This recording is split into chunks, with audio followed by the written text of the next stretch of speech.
everyone. You are listening to the latest Flyers Talk podcast. I am Jordan Hall, and as always, I am joined by the dynamic Joe Fordyce. And Joe, it is that time of year. The NHL trade deadline is fast approaching. It's Friday at 3 p.m. Eastern time. And I think it's safe to say Scott Laughton, Joe, is the Flyers' top trade chip.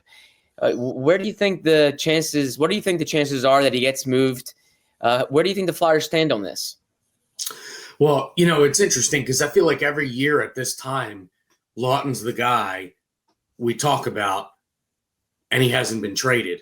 You kind of feel like maybe this is the year that he ends up getting traded, and I say that because he's kind of in the middle of the age gap on this team, like the age scale on this team. And okay, maybe he's part of the veteran leadership group going forward, but he's also been in the league for a long time. And you kind of feel like maybe between Scott himself, who's always been so loyal to this team, and the organization, maybe there's a little bit of that feeling that they owe it to him to give him the opportunity to go out and try to win. And, if a team's looking for a depth piece, a guy that can play wing, guy that can play center, a guy that can be a leadership voice in the room, Scott Laughton is all that. And he plays every game. He's out there every game. He's always available.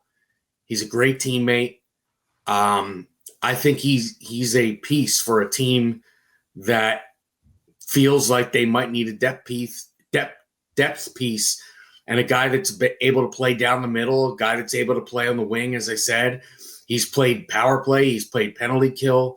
I mean, he's a guy that can be put in all situations, and you're getting an honest effort from him in all situations. And I feel like Scott would be motivated by a playoff appearance with a team.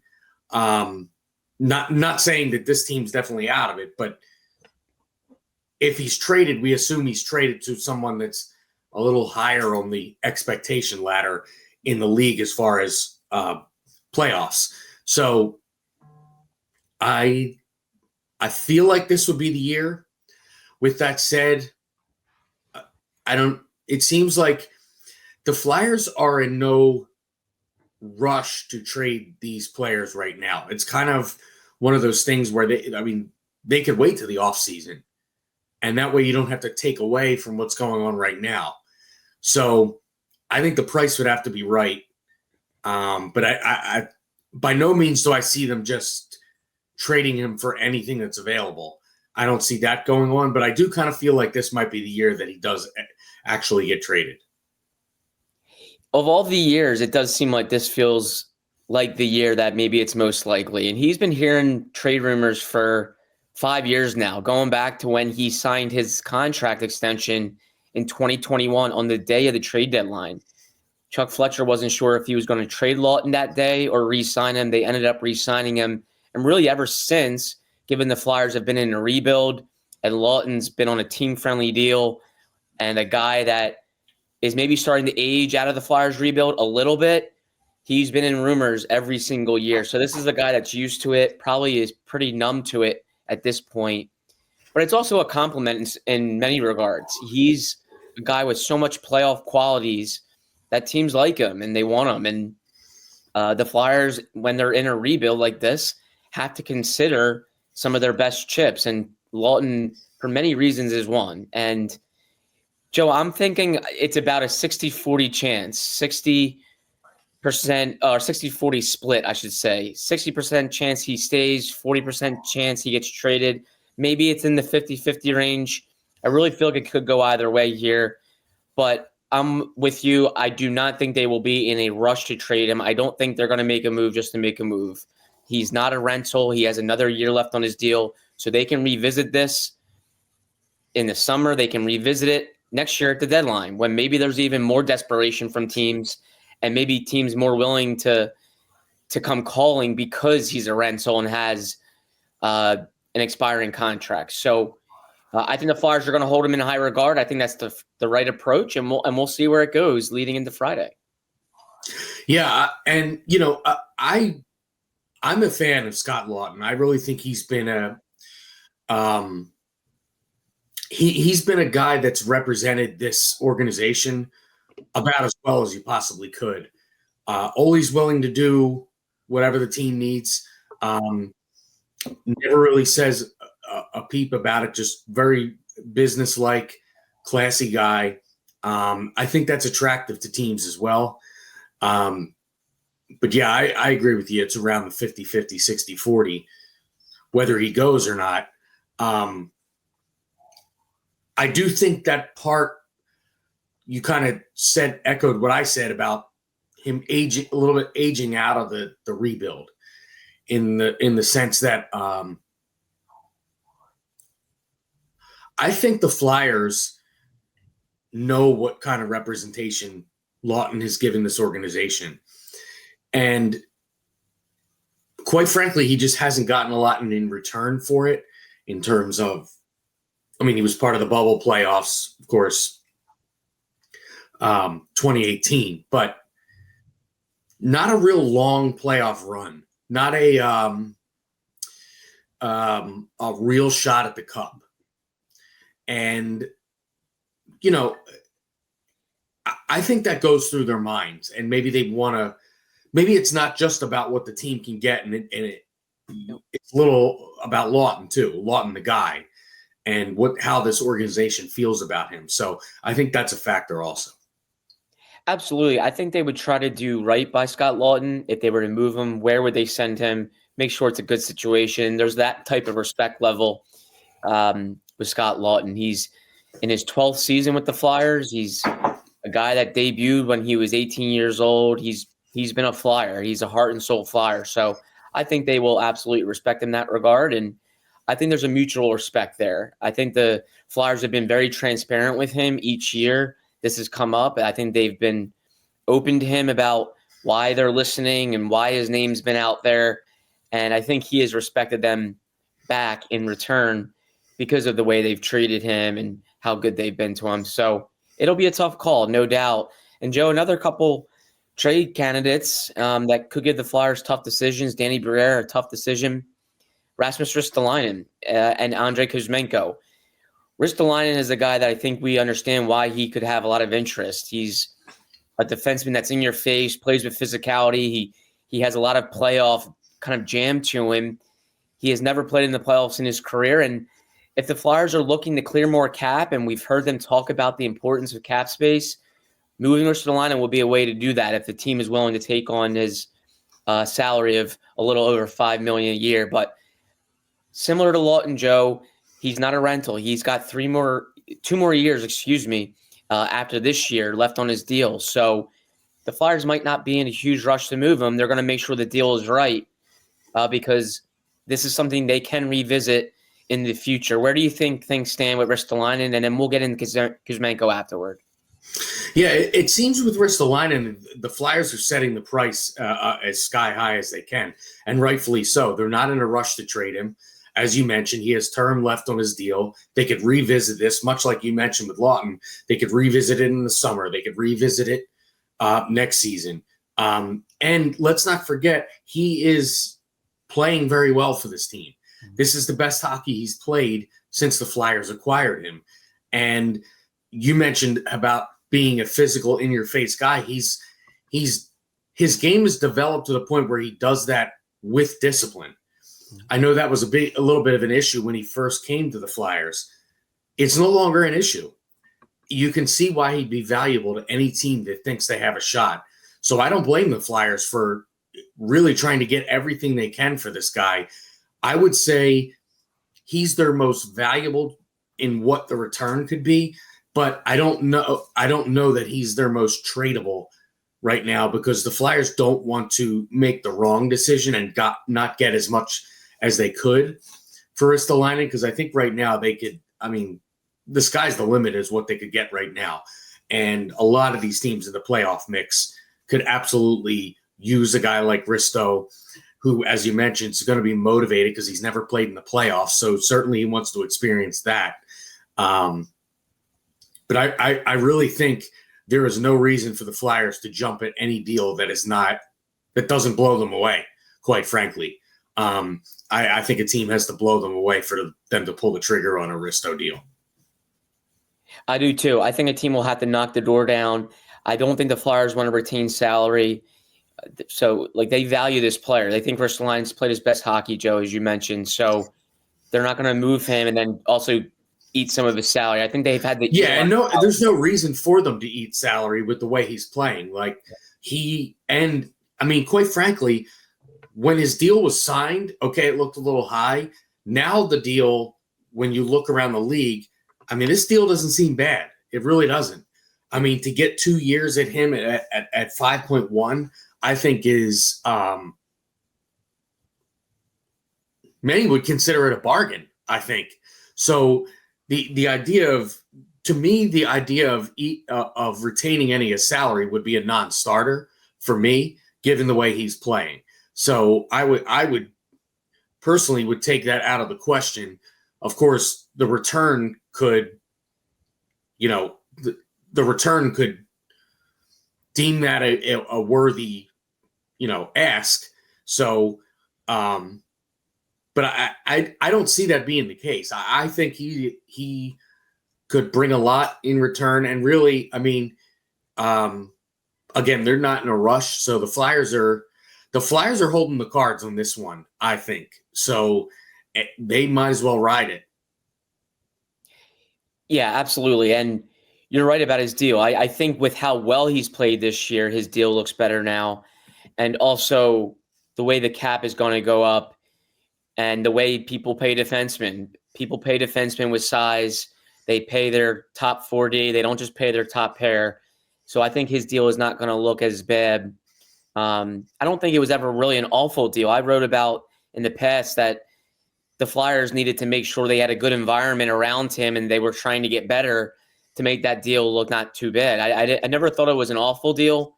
I think it was a guy that could help them in the present and also in the future because he wasn't super old. He's 30 years old. That's not a bad age for a defenseman. So we'll see. And I think, let's be honest, too, any deal that's tied back to Chuck Fletcher, people are going to be negative about it. Think about the return he got for the Claude Giroux trade. And no one ever – you don't ever hear anyone give him credit for it. Yeah. Outside of maybe this podcast, I know we've discussed it. Yeah. But, any deal that was tied to that regime comes with a negative connotation, I think. So I think now when people say that, because I've heard a few people still say, oh, yeah, well, the money and blah, blah, blah. They're repeating the narrative from when the deal was signed. And I'm not saying that it wasn't true when the deal was signed. But anything involved with that regime has a negative connotation with it. So I do think there's a little bit of that too when people talk about, Risto and his salary. But as we mentioned now, you could almost consider it a bargain, especially with the way he's playing. And he was re-signed in that flat cap era. So $5.1 million looked like a lot. And it was for a guy that hadn't really proved himself yet here in Philadelphia. And it was when the Flyers were kind of really starting to fall deep into a rebuild. So it caught a lot of people's eyes in the wrong way. Now I think people would watch Ristolainen and see how well he's played and say, hey, this deal's not too bad. And if he was to stay, I don't think it's a terrible thing. Again, the Flyers can revisit this. He's not a rental, so I don't think there's a huge rush. I agree. I think they should definitely be blown away by a deal if they were to move him. I think that's just smart business. And Joe, with Kuzmenko, I don't know if there's going to be a whole lot there to want to move him. It's not like the Flyers need to get it. Like if his money comes off the books, it will potentially come off the books this summer anyway. So I don't know if the Flyers are going to get exactly what they want to move Kuzmenko. I think if anything, they'll value having him here for an audition down the stretch and at least have his rights going into the summer. I think they might value that more than moving him for like a mid-round pick. And again, the money coming off the books now is really not a big deal because it's going to eventually come off the books if they want in the summer. Where do you think things stand on Andrei Kuzmenko? Well, the money coming off the books might even be more valuable than the pick that they would get, for one. And secondly, the thing with Kuzmenko is he just got traded. So you would have to think the market was tested when he was traded already. So I don't know, 4 or 5 games is not, I don't think it's going to sway the market. And again, you have the same information that was available when they traded for him. And we talked about it on here. Why has this guy been traded a number of times? Why has he been on a number of teams? 5 games or 6 games of solid play with the Flyers is not going to make everybody forget that. So I think the market's been tested on him. I think the money coming off the books or the audition to possibly re-sign him is more valuable than the pick that they would get for Kuzmenko. It's not a situation like you're hearing rumblings about Carolina with Mikko Rantanen. Mikko Rantanen is a superstar caliber player. That's a known quantity. So if Carolina's not going to re-sign him, they're going to have a lot of suitors because everybody knows what Rantanen is. And he's a guy you can build your team around. And that's not what we're talking about with Kuzmenko. He's in a prove-it situation. So a guy that just got traded, who's in a prove-it situation, who has the potential to give you cap space at the end of the year, I don't see anything happen with him, and I really don't. Again, this would have to be a deal that would blow the Flyers away, and I just don't think there's going to be anyone that's going to do that with the with the market just recently having been tested on Kuzmenko.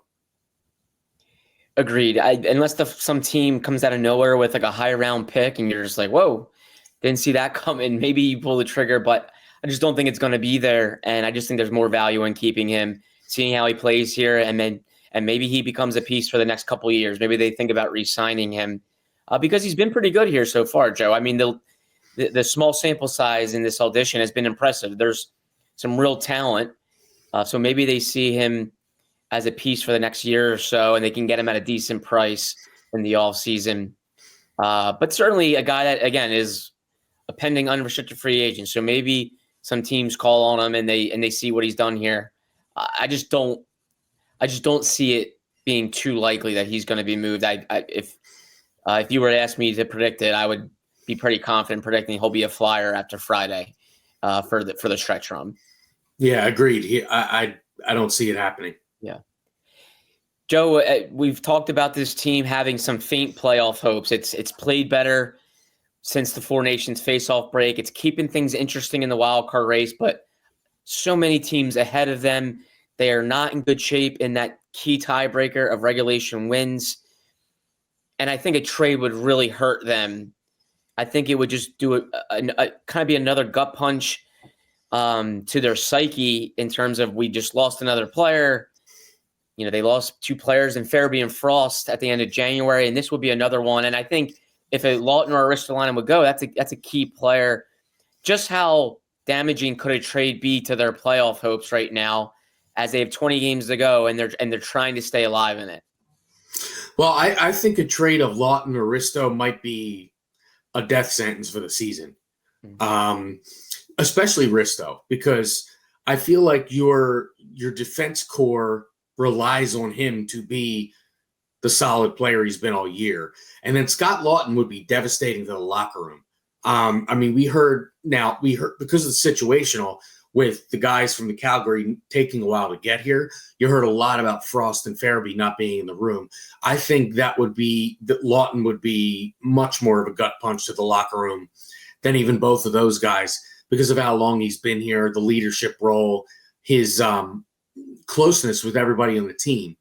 And again, just a good citizen for this organization for many years. I think it'd be a gut punch from top to bottom with the organization.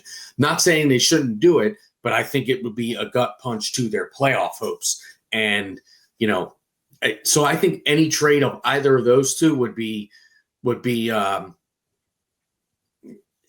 it would probably be saying goodbye to the hopes for this season for the playoffs. So I'm not sure that there's an outrageous amount of hope as there is. I mean, there's some, but as you mentioned, it's really crowded. Somebody's getting points every night. We saw it last night. The thing is, they put themselves in a situation where what happened last night can't really happen.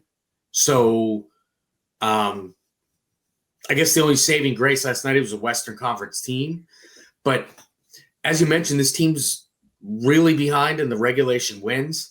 There's teams with games in hand ahead of them. And quite frankly, there's teams with more talent ahead of them that are not currently in a playoff spot. I mean, when you look at these playoff standings, I don't think anybody before the seasons had Columbus and Detroit in the 2 wildcard spots. When you consider the Bruins, Rangers, and so forth are not in a playoff spot. So, there's hope because there's teams that are banged up ahead of them. But I think a trade like that would severely damage the hopes. I agree. I think Scott Laughton would have a real impact on the locker room. There's something to be said there for that. Teams, when they lose a guy that's so beloved, so well-liked, he's an alternate captain, I think it's difficult for a team to rebound quickly from that. And it's just human nature, I think, for players to be a little upset by a guy that they liked being moved. And we saw a lull after the Frost and Farabee trade. And the thing is, with this time in the season, you can't afford to have that. Yeah. I mean, if you have it, there goes your chances right there. And so, you can, and you can say, hey, they didn't get those 2 players back in that trade for a little while. Well, there's no guarantee the Flyers are getting any players back in one of these trades. Like, they're probably going to get a pick back. Most likely they wouldn't get them back, right. Players. This would most likely be draft capital or financial assets or something like that. I mean, it's not like you're getting a trade of 2 guys that are going to step right into the lineup like you did that other trade. Like, ideally, those guys would have stepped right into the lineup, and they have. I doubt a deal like this is going to garner anything like that, and probably would only affect the on-ice product negatively in the immediate. Right. It would be subtraction, and then the only thing coming back would probably be picks or maybe a young player. The Flyers wouldn't really feel the energy of a return. And I do agree with you, Joe. I think Ristolainen would really hurt them on ice. I think he's been that good defensively this season for the Flyers at a crucial position. And I don't think he gets enough credit for how well he's played. And I do think you take him out of the lineup for just a pick or picks, and you're going to feel it. But I think we agree, and we've said it before, and I think Danny Briere has said it himself. The Flyers really can't prevent them from making a trade now if it's good for the future, because the Flyers really can't cling to this season of faint playoff hopes. They're a 500 team going into the final quarter of the season. Like, they are 500 for a reason, and that should not be why you keep your team together and don't make a trade that could benefit the rebuild. And I think the Flyers will act like that. I think Briere is going to act accordingly, as he should. If he gets a deal that he likes, he's going to have to pull the trigger and not really worry about, well, this affects our chances this year. It shouldn't. And and none of the messaging has suggested anything but that. Right. And, I sense that the impatience is starting to grow a little bit. But again, let's remember what these guys told us. What did this front office tell us at the beginning of this? They didn't say it was going to take a year or 2 years. They said longer, 3, 4 years. Jonesy has, in particular, Jonesy has stated over and over again about the money being paid to guys that aren't on the roster. Mm-hmm. This is the time that stuff starts to come off the books. They can start to have some cap space. The trade earlier in the season will help them with cap space. And if they can make another move to help with that, they certainly will. Exactly. And if Flyers fans are growing impatient, and listen, I'm not going to tell them how to feel. They have all the right to feel that way, especially with how things have gone over the last decade or so. But I think if you're looking for some hope, I do think, and we've said it, they have a chance to be really proactive and aggressive in the summer. And if not this summer, definitely next season, and then going into that off season. But I think this summer they have a real shot to to be aggressive, to be creative, and to try to really start to fill some holes and get this thing going forward. I think they've taken some positive steps over the last 2 years, but this year was a step back, at least in terms of standings and points. And they've had to make some decisions on younger players who turned out they were not a part of this. And now they got to make some tough decisions potentially on some veterans who could really help their rebuild even further. It's an interesting time, Joe, for them, but a time where I think they can really make this thing better going into a critical offseason. Yeah, I'll say what I said after the Frost and Farabee trade, that while it seems weird to say it, I think that that trade and potential other trades here in the next few days can accelerate the rebuild while hurting this season. Mm-hmm. Because I don't think a playoff appearance this season propels I don't think that means the rebuild is working, mm-hmm. is what I'm saying. It's much bigger than sneaking into the playoffs. And they've told you that. They don't want to sneak into the playoffs. They don't want to be a one and done. They want to be a contender every season. And, that's not sneaking into the playoffs. So I think they're doing what they set out to do. Yeah, they're sticking to the plan. I think if you look back at what they've said, as you mentioned, Joe, from day one, and you look at their moves, I think they have stuck to the plan. And we'll see where that plan goes come Friday's trade deadline. Joe, we'll have all the coverage here on the Flyers Talk podcast. Thank you so much for doing this, for previewing the trade deadline. I think we're all ready for Friday to get here, and whether they make moves or not, I think everyone's ready for it to get here, and we'll see where the rest of the season goes. But Joe, thanks so much. As always, great to see you. Great to chat with you. A big thank you to Ben Berry, our podcast producer and guru, and Flyers fans, of course. As always, thank you so much for listening to the latest Flyers Talk podcast. Wherever you get your podcast, please rate and listen, and we can't wait to talk to you next time.